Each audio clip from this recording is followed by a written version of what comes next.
अमरावती जिल्ह्यातील शिंगणापूर येथील काळा मारुती संस्थान हे प्रसिद्ध व जागृत असे देवस्थान आहे। येथील काळ्या पाषाणातील शेंदूर नसलेली मारुतीरायाची मूर्ती वैशिष्ट्यपूर्ण आहे। या गावात पूर्णा नदीकाठी काळा मारुती संस्थान, प्राचीन महादेव मंदिर व इतर अनेक ऐतिहासिक प्राचीन मंदिरे आहेत। अमरावती ते दर्यापूर रोडवर अमरावतीहून 38 किलोमीटर व दर्यापूर येथून 17 किलोमीटर अंतरावर असलेले शिंगणापूर हे गाव मुख्य रस्त्यापासून 1 किलोमीटर अंतरावर आहे। गावात प्रवेश केल्यावर वऱ्हाडातील प्रसिद्ध अशा पूर्णा नदीकाठी हे मंदिर स्थित आहे।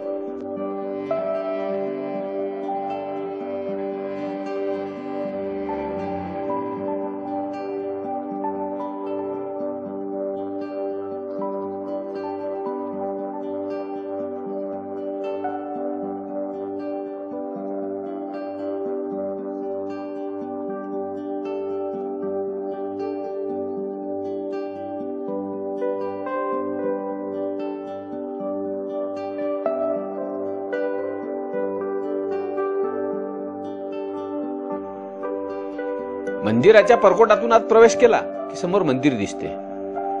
समोरील सभा मंडपातूनच गाभाऱ्यातील भव्य अशी मारुतीरायाची मूर्ती दिसते।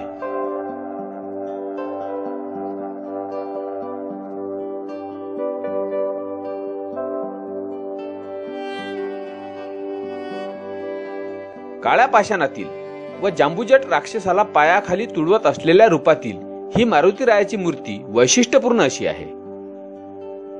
या मूर्तीप्रमाणेच या मूर्तीचा इतिहास सुद्धा रंजक असा आहे।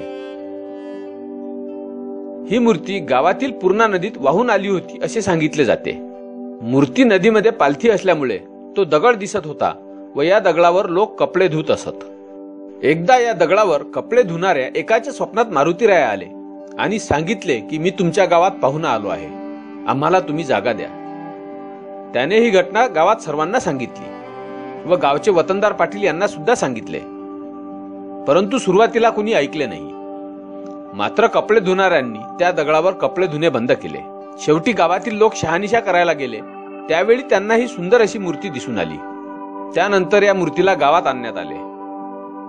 पुढे काही दिवसांनी पूर्णा नदी परिक्रमा करण्याच्या निमित्ताने रामदास स्वामी अचानक या गावात आलेत। त्यांचा मुक्काम पूर्णेच्या काठावर होता।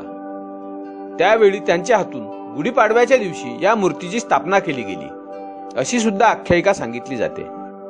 ही मूर्ती सापडली तेव्हा काळ्या पाषाणात असल्याने काळ्या रंगात होती, त्यामुळेच तेव्हापासून या मारुतीला शेंदूर लावला जात नाही ही येथील प्रथा आहे।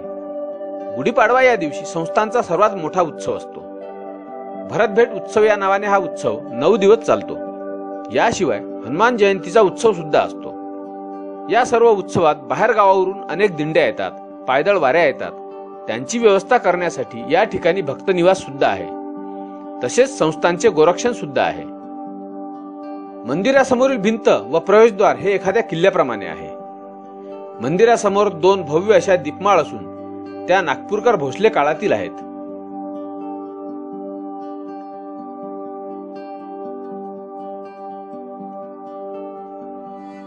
या ठिकाणून आणखी थोडं पुढे गेलो की पूर्णा नदी लागते।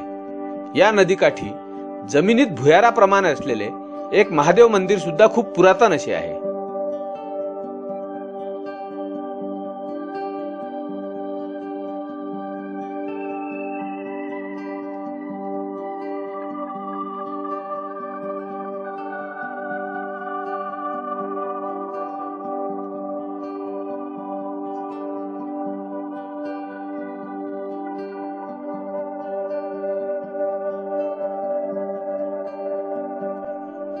या मंदिरात पायऱ्या उतरून जमिनीत आतमध्ये उतरावे लागते व आतमध्ये सुंदर व प्राचीन असे शिवलिंग आहे।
हे मंदिर बाहेरून सुद्धा सुबक व सुंदर असून या महादेव मंदिराच्या बाजूलाच अलीकडेच 2007 साली बांधलेले रेणुका देवीचे मंदिर आहे। या रेणुका देवीच्या मूर्तीचे वैशिष्ट्य म्हणजे ही मूर्ती सुद्धा पूर्णा नदीतच आढळून आली होती हा योगायोगच म्हणावा लागेल।